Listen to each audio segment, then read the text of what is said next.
We are live. Dancing in. We did it. We did it. Oh my gosh. How's everybody doing? I hope everyone's having a good night. I'm live here with Angi Weston from Radical Roots Mountain Biking, and I'm so stoked. We had some technical issues, but we're on it. We're here. Angi, can you tell us a little bit about yourself before we hop right into some of the questions? Yeah, sure. So hi, everybody. Thanks for joining us. And big thanks to Liz for inviting me on here to speak with y'all today. I'm super excited. And Liz, I love the work that you do. I love the group, all the stuff you put out there, all the community you're building. It's just, I know we haven't met in person yet, but I can tell. Girl, you and my tribe. Yes. You get it. You get it. Yeah, so anyways, hey, I'm Angi Weston, owner and head coach for Radical Roots Mountain Bike Instruction. We're based in Bellingham, Washington, so the upper northwest corner of the country, pretty far from where Liz is down there. Yeah, I've been a professional mountain bike coach since about 2000. Well, I started coaching in like 2003. I didn't really know what I was doing. And then I became, I would say, I got my level 3 cert in 2010. And I would say I became a lot more professional after that. But for a long time, I mean, like a decade, coaching was always just kind of my side hustle to my full-time job as a sales rep in the bike industry. And eventually just kind of got to a point where I was having to turn down coaching gigs because I couldn't squeeze in enough. I just was getting overwhelmed with how much I had to do with a full-time job and all the events I was getting asked to coach at and all the private lesson requests I was getting. And this was like no business, no marketing, nothing, just word of mouth. Recommendations. You were so good. I just loved it so much, so much. So in August of 2017, I quit my job, and by February of 2018, yeah, it felt so good. It was terrifying, but awesome. Yes.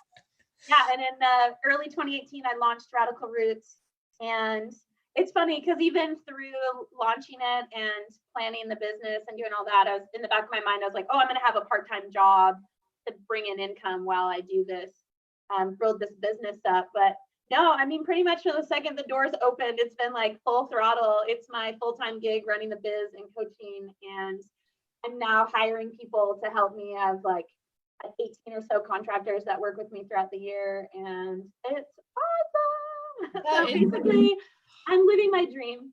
Nice to meet you all. That's spectacular. I love it. I love it. We have a lot of people that are on live with us right now. Shanna Powell's on here. What's up, girl? Jody, Cecilia, we got lots of girls on here. Lots of love. Some people from down under. Everybody's showing you some love. Aww. And just side note, stepping out and starting your own business. I've done it before, and it is so hard, and it's so fearful whenever you're first doing it. I was like you. I thought I need a side hustle for something else whenever I started it, and I was like, screw it, I'm doing it. We're just going. Yeah, I don't know about you, Liz. Were you a mountain biker when you made that leap? Mm-hmm. It was hard. Yeah. Mine was first starting my PT business. And I know this is like side note from everything else that we're going to talk about today, but PT business for whitewater kayakers and mountain bikers. That's where I first dove head off into. Awesome. Yep. Yeah. I was going to say, I don't know about you, but I definitely attribute a lot of the lessons I've learned on my bike and a lot of the perseverance that I've gained and just trust in my capabilities and just kind of learning to face something that is really terrifying, kind of head on and like break it down into little pieces, like just how I teach mountain biking and how I've learned mountain biking. I applied that same kind of process to quitting my job and opening my business. And I don't know that I would have, like, I don't know if the pre-mountain biker Angi would have grown into a person that would have done this. You know what I mean? Totally agree. There's a lot of parallels through there. And that may be for another topic of conversation for another time.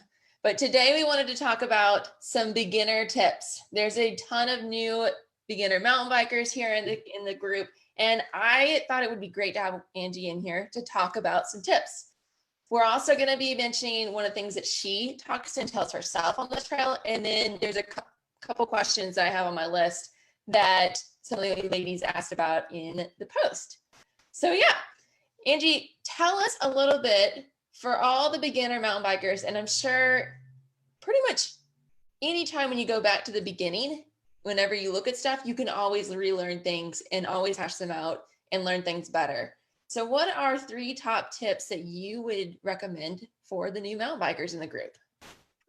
Yeah, I love this. I love this idea of coming up with 3 tips because as a somewhat long-winded person, I definitely like to talk. I could have easily made a top 100 list of tips, right? Like easily.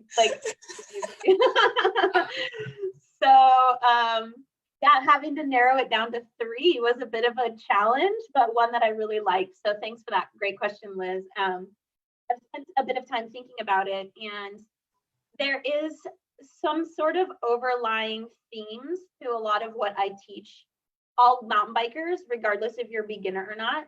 And so I thought, oh, that could be a good framework for giving 3 tips to mountain bikers.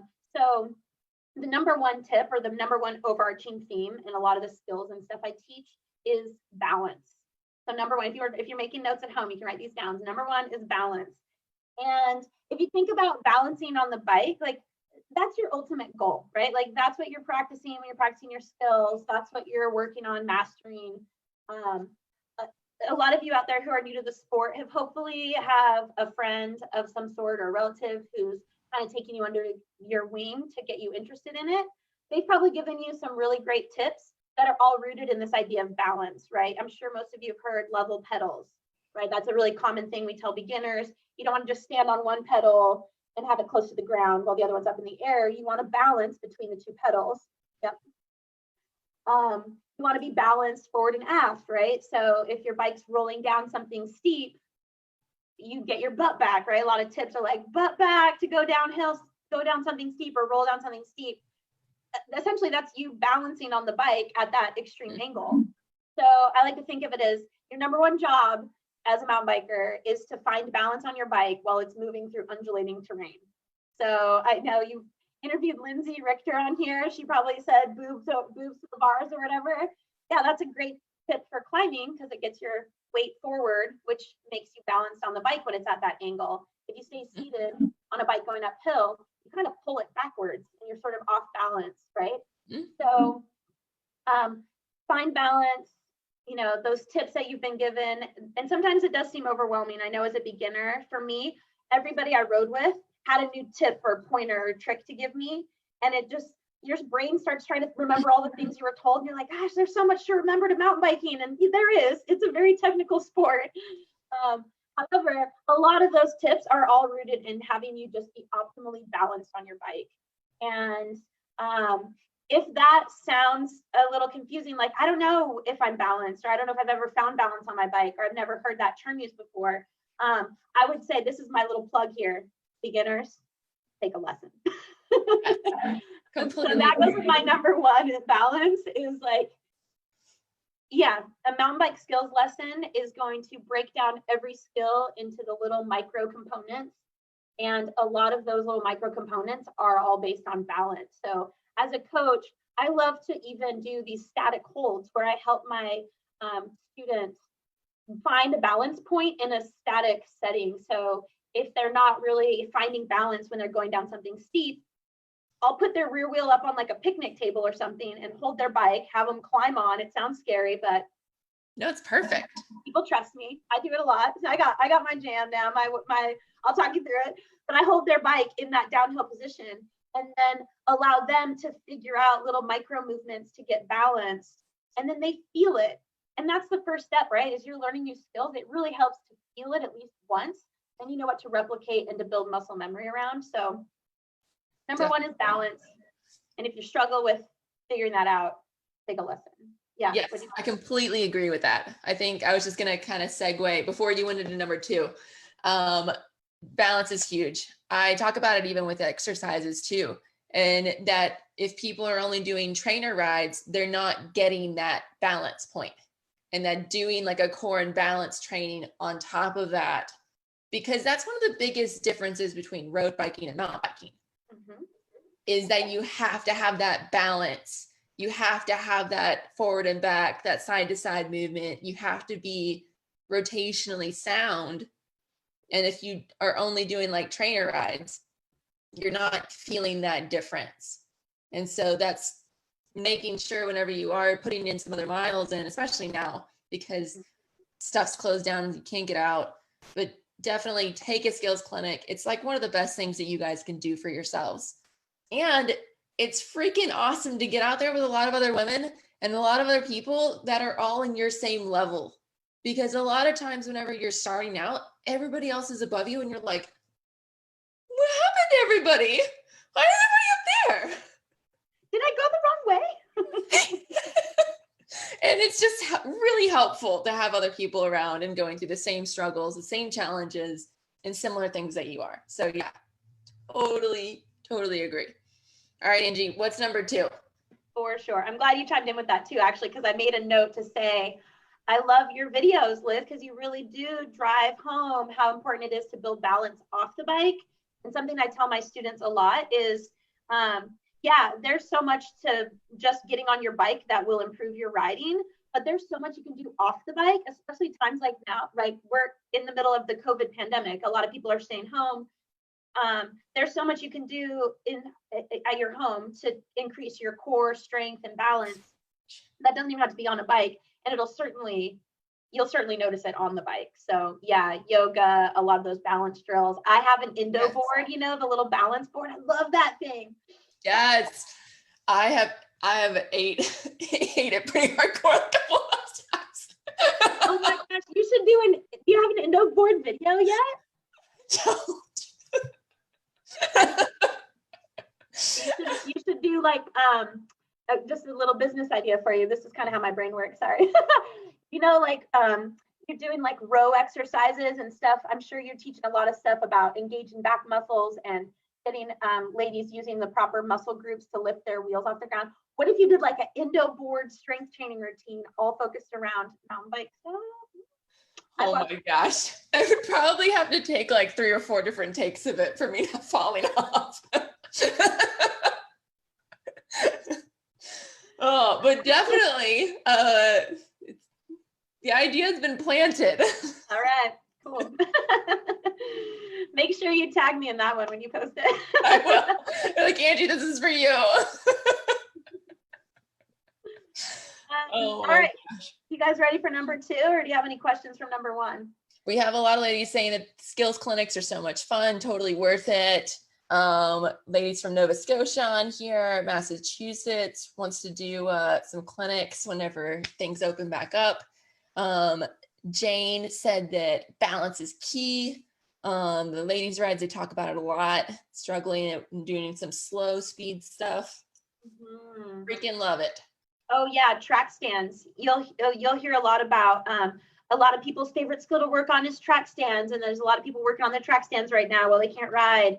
I mean, I could spend the whole 30 minutes talking about track stands alone, but there's also already amazing YouTube videos out there. So yeah, if you're like, how do I improve my balance on the bike, not just off the bike, right? Liz has you covered for off the bike balance work, but on the bike balance work, Google how to do a track stand. And it's probably one of the most underrated skills in mountain biking. I use it all the time, especially when I'm riding trails that I'm unfamiliar with, which a lot of you beginners can probably relate to. You're on a trail you've never seen before, you come up to something and sometimes you need a second to like scope it out and pick your line.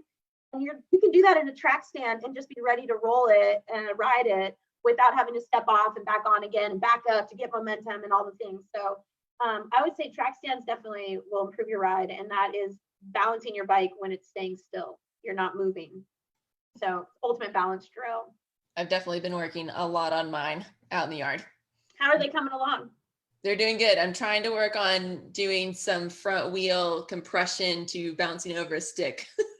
Ooh, I was going to say, if your track stands start getting boring, right? A lot of people catch on to the track stands. Next thing they know, they're holding a track stand for like a minute or two, and they're like you could just be in this track stand all day. So I love challenging folks who are getting good at track stands to try opposite stance track stands. Yes. So everyone has a comfortable foot forward that they ride with. If you didn't know that as a beginner, yeah, everybody kind of has a preferred stance, right foot forward, left foot forward. It doesn't really matter what foot you ride forward. If you haven't figured out what's comfortable yet, try riding a piece of trail or something, and at the end of it, look down and see what foot you have forward. But yeah, like I ride left foot forward, and I can track stand like that forever. And now I'm working on my right foot forward track stands, and it's like learning track stands again. It's really it's like beginning again. Definitely. I love it. So practice your track stands. Let's see some posts of you guys practice them. Harmony was just out there practicing hers. Yeah, girl. Yeah. I love it. Yeah, Shanna Banana is really good at track stands. I know she's tuned in right now. Who is? Shanna. You said oh, Shanna. Yeah. Shanna's awesome at track stands. All right, number 2. Anticipation. Balance is number 1. Anticipation is number 2. And what I mean by anticipation, I think this is also rooted in a lot of tips that you commonly hear beginners are given. Look ahead, eyes forward, right?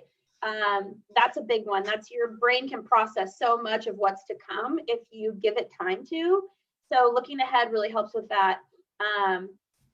You probably have heard to keep your fingers on your brake levers, or hopefully you've heard that, right? That's a big safety thing. It's not that you're anticipating having to slam on your brakes. It's just that, yeah, if you don't have to move your fingers to get on your levers, then you're going to brake a lot quicker. You're going to feel a lot more in control. It's just going to make everything a lot more efficient when it comes to slowing and stopping your bike, which is huge, right? If you don't have control over your speed, you're terrified, or at least I would be. Some people maybe aren't terrified with no control, but not my game. I want control. So anticipation, resting your fingers on the brake levers, looking ahead. A lot of technical moves have a wind up to them. So you come upon that root or rock on trail, you should do a front wheel lift over it. But you don't just lift your wheel by throwing your weight back or tugging as hard as possible. There's a wind up move. It's called the preload. Yeah, you go down before you pull up. So you're loading to lift. That's anticipating that I need to lift my wheel for that root. So I'm going to load and lift up and over it, right? So if you're struggling to execute something on trail, you're having a hard time riding a section, or maybe you're working on the skills in the yard and things aren't coming together, chances are that your hangups are rooted in either you being off balance or you not anticipating or winding up properly for the move itself. Such a good thing to think about, and like to have it as in the brain. Whenever I took my PIMBA level 1 skills, it was basic. Like one of the things that rooted in me is that I wasn't looking and chucking back in and forth as much. I would get pinned in either to forward or pinned in either to down, and changing that and being like, all right, let's get it together. Yeah. A common one is like scanning the trail now and next, right? Like you're allowed to look. You don't have to be like fixed ahead and never look at what's in front of you. You just don't want to fixate on what's in front of you. And I love to joke when people are when they are practicing wheel lifts and stuff, and they're looking straight at their wheel. I love to joke, like, you'll know if it lifts off the ground. You don't need to see it. You'll feel it, I promise. And a little side note I have in anticipation, I was talking about fingers on the brake levers. I think such a crucial message to get through to beginners is spend some time setting up the cockpit of your bike for you. So a lot of us ladies out there have smaller hands. I started mountain biking in a day and age when brake levers weren't adjustable. They were just set up for man hands. And I actually learned to brake with my middle fingers because it was the longest finger that could reach the lever. And then, then you sometimes pinch your index finger. Liz, you probably know this, that when that middle finger moves, your ring finger moves too, because they share a nerve in your hand, right? So it's really hard to isolate these two fingers. So if you're braking with 2 fingers or using that middle finger on the brake at all, can you guys see that? You're actually, when you let off the brakes, you're letting off your grip slightly too. So these fingers really want to stick together on the handlebar, on the grip. and you should be single finger braking. And if it seems like you can't pull enough to stop your bike with just a single finger on there, check into with where your finger lines up. If it's kind of squeezing the middle of the lever, you need to move your levers in towards the stem or the center of the handlebar, so that when you rest your hand where you want it to be on the grips, your index finger rests right in that little nook. There's like a sweet little pocket at the end of the brake lever for your index finger. Yeah, looks just like Liz is demonstrating there. I know, I wish I had my brake lever here. I get to show you. Just pull it up right here. Yeah. But yeah, lining the brakes up, and that's probably honestly one of the most common things I do as a coach when I'm working with newer riders. Honestly, I've experienced this with all level riders. One of the first things I do in a lesson is we go through a safety check, and I check that their fingers line up to their brake levers. And sometimes it's just a small adjustment, it's not much, but it gets that finger in the right spot so they can rest it on the lever, pull it when they need to, and get all the traction and stopping power that they need from that brake lever. So yeah, it's a very common adjustment I end up making is the angle of the lever and the position of the lever to match your hand. And then nicer, newer brakes have a little dial on them where you can bring the lever in or out, so its starting point can line up better with your fingers. So I know that was a lot about braking stuff, but it really kind of is wrapped into my tip number 2 for beginners, which is anticipate. Anticipate that the dude at the bike shop probably didn't set your bike up perfectly for you, and you're going to need to make some adjustments. No, I think it's a really important thing. There was a surge of beginners in here in the group, I think it was last fall, and braking was definitely, and this is before I was certified, and so before I felt comfortable talking about some of these things. And I was like, man, I need someone to talk about braking. This is not good right now. Oh yeah, I'm sorry if you already had an interview on this whole subject. Right. I think we can break down a lot of these things into their entirety within it. One of the ladies asked about timing for doing the front wheel lift. If you have any suggestions or tips on getting their timing right for that, as just a quick insert here. Yeah, I love that, because I always say, just like in life, in mountain biking, timing is everything. So good on you for thinking ahead about that, and for trying to tackle that component of wheel lifts. So one of the skills I like to set up for my students is some kind of timing mechanism. So something that requires you to have good timing. Learning the execution of the drill, learning how to load and lift, is the first part to tackle. Once you start to get the hang of it and you can lift your front wheel on demand, put something small down, a branch or a can out of your recycling bin, a piece of clothing. I use cones. I know a lot of coaches that use rubber ducks or rubber chickens or whatever. Put something on the ground that you can practice your timing over. And it's common that people tend to lift too late. So you get your front wheel gets up to the obstacle, and then they try to load and lift, and it's too late. So if you're running into the obstacle and not lifting over it, try loading a little bit earlier. Going slow actually really helps you nail your timing down. And if you can do the load and lift and clear it slow, then you can start to add speed and see how fast you can go and still get your timing right. Because the number one thing that affects timing is speed, right? That's the number one variable. The faster you're going, the sooner you got to load and lift, because the sooner that root or rock or rubber chicken is going to be, at your front wheel. So yeah, setting something up in a safe area to work out the timing. And if you're not quite sure if you're early or late, set up your cell phone camera, film it, film your wheel. You don't need to get your whole body, right? Like, just watch the wheel. Is it ramming into it before it lifts? Or are you lifting and setting your wheel down on top of it? And then you can kind of figure out, are you early or late, and make little micro adjustments from there. And and then mix up the speed that you're traveling, because that'll affect timing too. So if you think you got it nailed, challenge yourself to different speeds, maybe different size obstacles to lift your wheel over, because also the size of effort or the size of wheel lift you do can affect your timing, just like speed. So definitely. Sometimes even when I'm just on a fire road, or kind of I'm just climbing along or cruising along, heading to the trailhead, whatever, I'll just pick an obscure item on the road, a pine cone or a rock or a stick or something that I just ride up I'm going to ride over anyway, and I'm not going to feel it. I'll just practice the timing of a wheel lift over something like that. Definitely. That's what I do a lot. The last really big wreck I had was when I was bunny hopping on a gravel road. I just was doing a gravel road, just a gravel road like ride. I was like, yeah, bunny hop. I was doing great.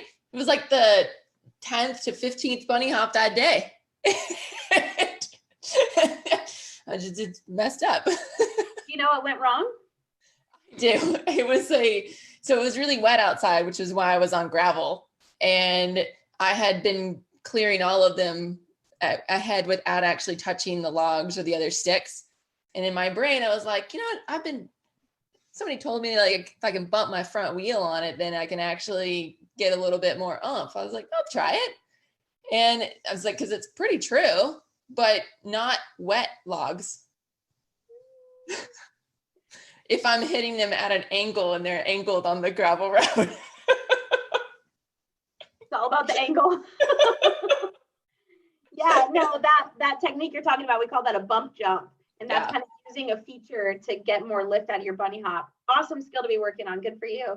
I do that on wet routes all the time. Honestly, I bet there was some combo of timing or pressure shift or weight shift or something that was off. One of the common ways I see people crash in bunny hops actually is that they get the bike up and then they come down super nose heavy. The real goal of a bunny hop is to front wheel comes up first and then both wheels land together. So if you're bunny hopping on flat ground and notice that you're landing on the front wheel really hard before the rear and you're not really paying attention, you're like, I want this bunny hop to be bigger and thicker and and then you just full force come down on your front wheel, it can cause a crash too. So that's why I asked how you crashed your bunny hop. I was like, nope, not like that. Okay. Just bump, hit the wetness and at an angle. Bye. Yep. Glad you're okay. Good to go. Just a little gravel rash. All right. So we had balance as number 1 for top tips, and we had anticipation as number 2. What's our number 3, Angie? Number 3, actually, you saying how you crashed on your bunny hop is a good segue into this, because number 3 is patience. Learning is a very arduous process. It doesn't come easy. Mountain biking is a very technical sport. It's inherently dangerous, right? If you aren't patient with yourself and your progressions, or if you let a setback, like, you know, Liz, you're like, I crashed on a gravel road of all things trying this bunny hop, right? If you let that kind of build a wall in your mind of like, I can't bunny hop now, or I can't bump jump, or I can't jump wet routes or whatever, if you kind of let that kind of run your, take over your mindset, then you're not going to be able to if you think of it that way, right? So I think of patience as being such a crucial part, not only to beginners, but for all level of mountain bikers. Like it takes time and persistence and, some grit to really progress on your bike. And it's easy to get frustrated, especially if you have a little bit of a competitive edge. Maybe you've even been a road racer or a cyclocross racer. And so you excel at one aspect of biking and you just want to excel at the other forms of biking, right? But there is no magic switch. There's no fast track to learning how to mountain bike. It really just takes patience and persistence. And, there's going to be setbacks. And I think as long as you just don't let that overwhelm you or get in the way, and just chalk it up to like, we've all been there. It's part of the learning process. And one of the common tips I hear beginners or people give beginners is find a buddy to ride with that will show you the ropes. And like having a patient friend take you out and take you under their wing is so helpful for new riders. And whether you're a new mountain biker or an experienced mountain biker or anywhere in between, you can be that patient friend for somebody as well. So that's why number 3 is patience, is because there's so many aspects to being patient that can really serve your mountain biking and make it a better experience. So be patient with yourself, be patient with others, and I kind of like to think about how balance, anticipation, and patience are not only 3 tips that will really strengthen your mountain biking, but they're 3 things that if you can incorporate into life in general, you will see improvements. Yep, most definitely. I tell people the same thing for learning, gaining strength. Like it just takes some time sometimes. There's certain things that you can do that'll make it faster, which is great. And then there's certain ways that you can do that'll make it a little bit longer to get there. Yep. And same things for learning skills. Like there's a faster route and a slower route. Yep. Some good habits and bad. And different skills can take different amounts of time for different people, right? I see students all the time that they get their front wheel lift right away and then struggle with their rear wheel lift. And then the other rider was nailing the rear wheel lift, but couldn't get the front wheel lift, right? Like popping wheelies comes really easy for some people and harder for others. Some people don't learn the wheelie pop, right? You've talked about that, like that pedal punch wheel lift. Some people learn that as their only way to lift their front wheel. So they got that right away and it's a skill they use often, but maybe they never learned a basic wheel lift where they're coasting and load and lift the bike without using the pedals, right? So it totally depends on just like what your background is, what your athleticism is, what tips you've been told, and were you ready to hear them or not, right? Like, dude. I think a lot of stuff we get told and it's like, okay, yeah, that makes sense. But if you're not to that point in your progression where you're ready to hear that, it doesn't really sink in all the time. So I've noticed a lot of repeat students where I've said the exact same coaching spiel to them, you know, and it's on the second or third time where they're like, oh, that was what I needed to hear. That blew my mind. I'm like, I've said that to you before. And it's just, they weren't at a place to actually hear it. And so, patience. Yeah. I have people, they go back and they look at some of my videos that I've done. Like, they're like, oh, I never heard that before. I'm like, I know it's the same video. It's the same one that was there, but I never heard that part of it. Like it never just clicked in my brain. I only heard these parts. Yeah. So my videos are so great. You can go back and watch them again, get more things out of it. Totally. Yeah. Re-input into the brain. I love when my students film me teaching because they're like, I'm going to want to watch this later. Yes. That's awesome. Angie, those are freaking amazing tips and they cover such a wide basis. I told you. Like such a wide basis. I freaking love it. So balance, making sure that you're balancing the bike. I think balance also, I'm going to just veer it off a little bit of balance of your mind. Totally. Like balance of what you want to accomplish, balance of what you are trying to do, balance of life. I think a lot of us right now, especially, are trying to balance life. We're trying to figure out what the hell we're supposed to be doing, what we're like, it's just confusing. Yeah. Trying to be open, trying to be welcoming, trying to be like all of it. And it's hard. So if anybody out there struggling, I feel for you. I understand.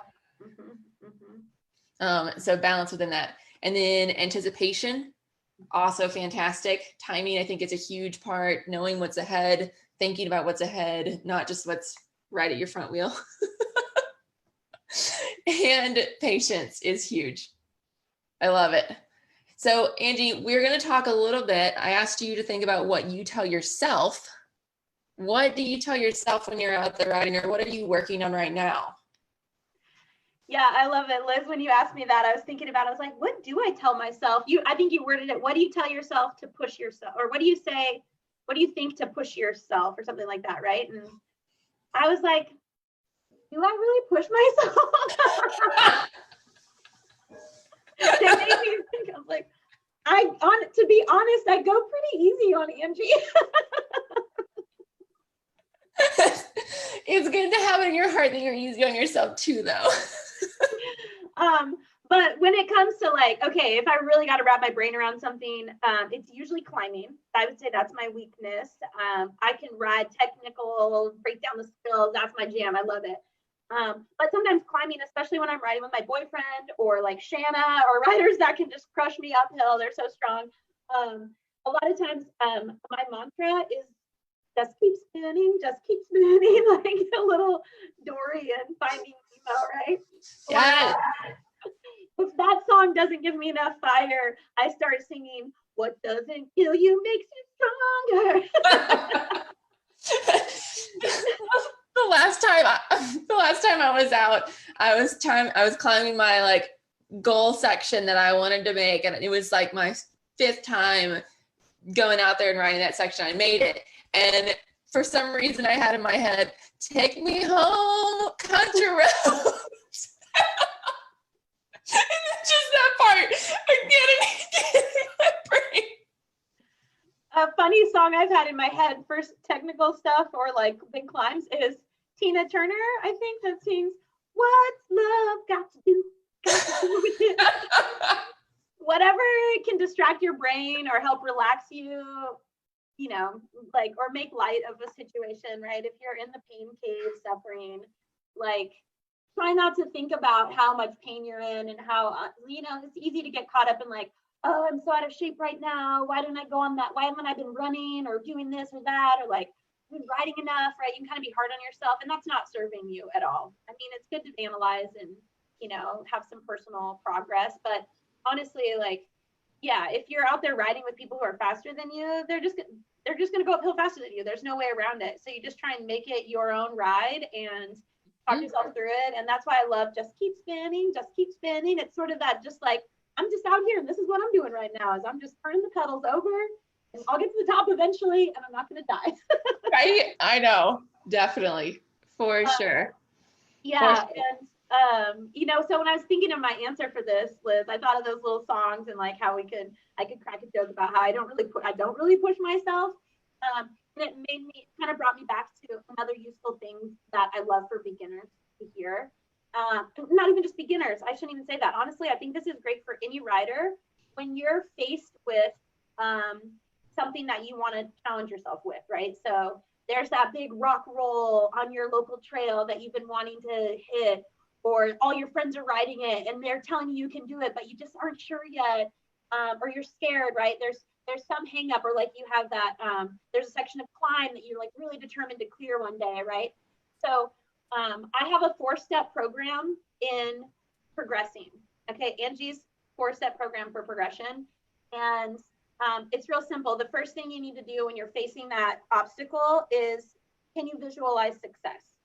Right? If I look at that rock roll or that big technical climb, if I can kind of wrap my brain around the actual act of doing it, like how's it going to feel? What's it going to look like? What am I going to do with my bike? What am I going to do with my body? Am I going to run out of, you know, is there going to run out at the end? And I can just visualize myself making it through to the end. Maybe I need to watch people do it a bunch of times so I can actually visualize success.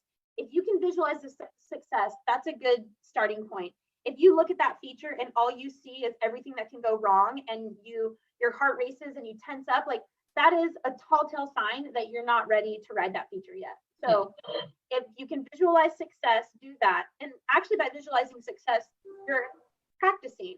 Your brain running through the steps of executing it is a form of practice. Professional dancers do it. Athletes of all kinds do it, where they run through a routine or a play in their mind, because the studies show that that is literally their brains practicing the act and they're building memory around that. So you can visualize success, you can play it over in your head, working out correctly. You're essentially practicing it. That's a good place to be. So that's step one, is you can visualize success. The next step is take a deep breath. This sounds so familiar. I talked about this in like one of my other videos about fear, expectation, visualizing success, deep breath. I'm excited to hear what the other two are, see if they match up. Yeah. Okay, visualize success, take a deep breath, smile. Because mountain biking's fun, right? Even if you're facing a challenge, yes. Like, it's fun. It should be fun. And if you can't smile through it, chances are you're like too tense or you're just not ready. And if you're like, I don't feel like smiling, but Angie said step 3 is to smile. Like sometimes forcing that smile can actually release endorphins and calm your mind down and remind you that this is fun. So yeah, visualize success, take a deep breath, smile. And step 4 is do the thing. Just do it. You know what to do. You've prepped your mind and body to do it. Execute it. Don't hesitate. Don't get halfway through and choke and pull out, right? Like that's when people really get hurt, is when they hesitate or they don't fully commit to something. So yeah, that's Angie's 4-step program for progression. It's just visualize success, take a deep breath, smile, get her done. I love it. I love it. It's really funny how many of those match up with mine.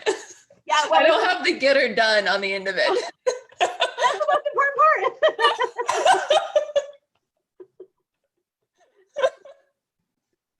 Oh my gosh. People love this. Just this quick side note. People love the songs that we sing in our heads. Good reminders to get the chicken back out to practice the front wheel lifts. Love it. Smiling is a real thing. It really helps. Nell says, Nell's one of my friends who whitewater kayaks with me, and I used to be a whitewater kayak instructor, and I would make people smile as they were going down rapids, and they would say, shit smile, shit smile, shit smile. People are like, Angie, in all your photos, you're smiling on your bike. I'm like, yeah, because I love riding my bike. I'm literally having the best time always. Because it's so much fun. You can smile, and actually you might start to have a good time by forcing it. Forced good times. Oh my gosh. All right, there's 2 questions to answer, or that somebody asked some questions about. Key or main idea for off-camber routes. Wait, say that again.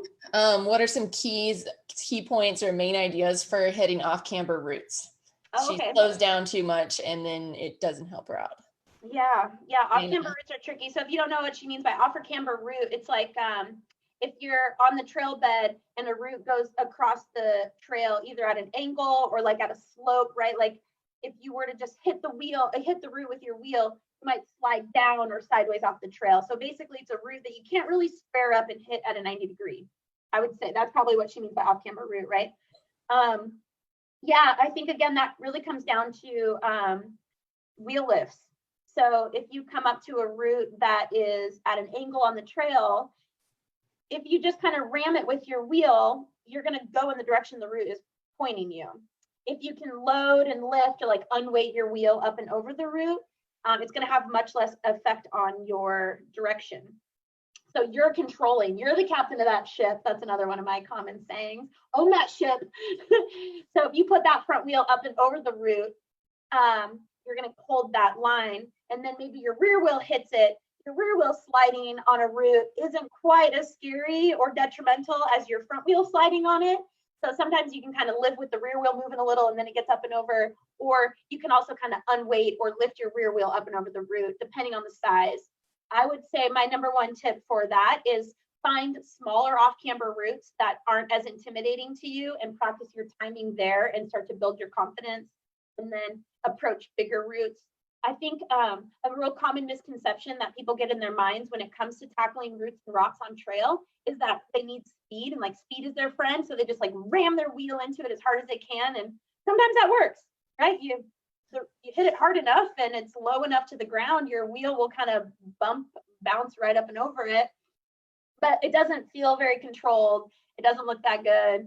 It doesn't really help you if the routes are wet or off camber. They could really still move your wheel. And if the obstacle is big, like taller than your axles or bottom bracket, ramming into it is just going to flip you over the bars, right? It's not going to work. So, well, yeah, you do need some speed to clear stuff. I think it's all about finesse and just practicing that timing and learning.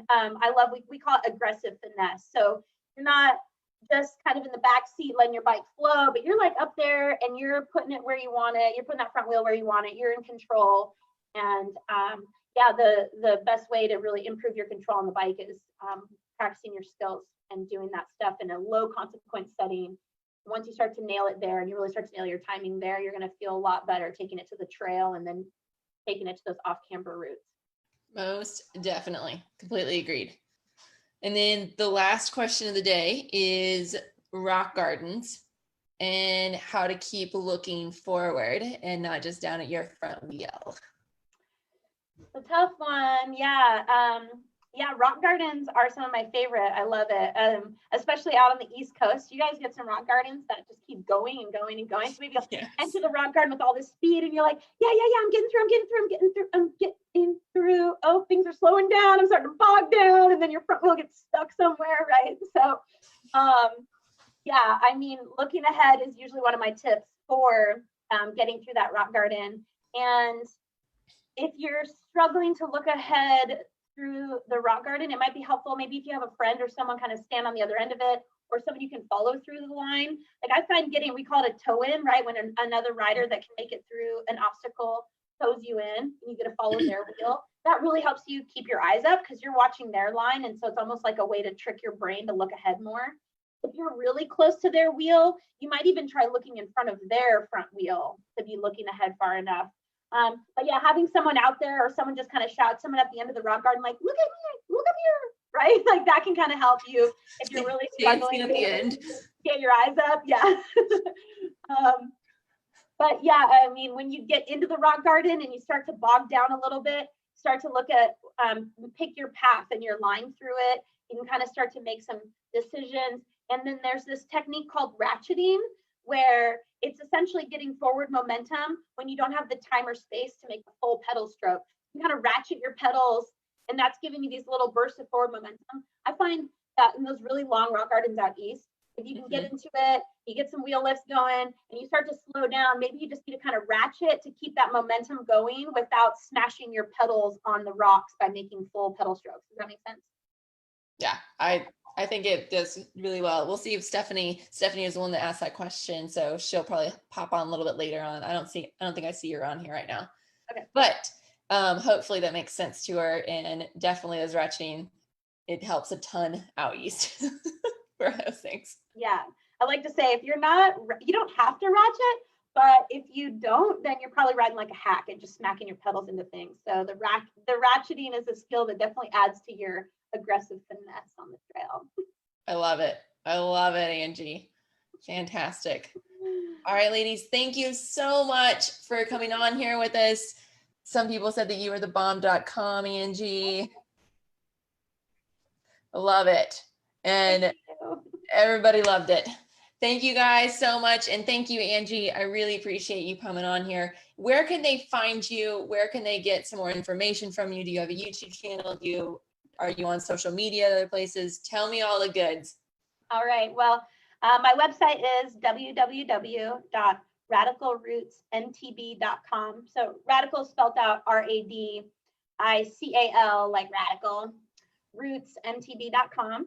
That's also my Instagram handle, Radical Roots MTB. And I'm also on Instagram as myself, just Angi Weston, or Angi.Weston. And Angie's a 4-letter word, ANGI.Weston. On Instagram, same Facebook handles, Angi Weston and Radical Roots MTB. I'm most active, I would say, on Instagram and Facebook. My website is, where you can find bios and information about my events that I put on, services that we offer through Radical Roots. We have a junior development team too. So if any of you listening know any 10 to 14-year-old girls, the Radical Rippers team is our little junior development team here out of Bellingham, and it can be a great place for some inspiration. Or if you know anyone in the Northwest that needs a spot for their girls to ride, that's a great place too, is the Radical Rippers. Email, I'm just Angi, ANGI at radicalrootsmtb.com, and I would be happy to answer any emails or give you any inspiration to any of your listeners or followers, because just like you, Liz, I love the opportunity to build our community, especially female mountain bikers. And it's one of my biggest missions in life, is to just get more people riding and loving bikes, especially women and girls. So check me out online, check me out on Instagram. That's where I spend the most time. I like pictures. I love it, girl. I love it. Well, I hope if you guys have any more questions for Angie, you can comment them here or reach out to her directly, and definitely take a skills clinic. So much love for that, and so much good community for it. Thank you so much, Angie. And thanks everybody. You, Liz. Thanks everyone for tuning in. Hope to see you on the trail soon. Bye. Bye.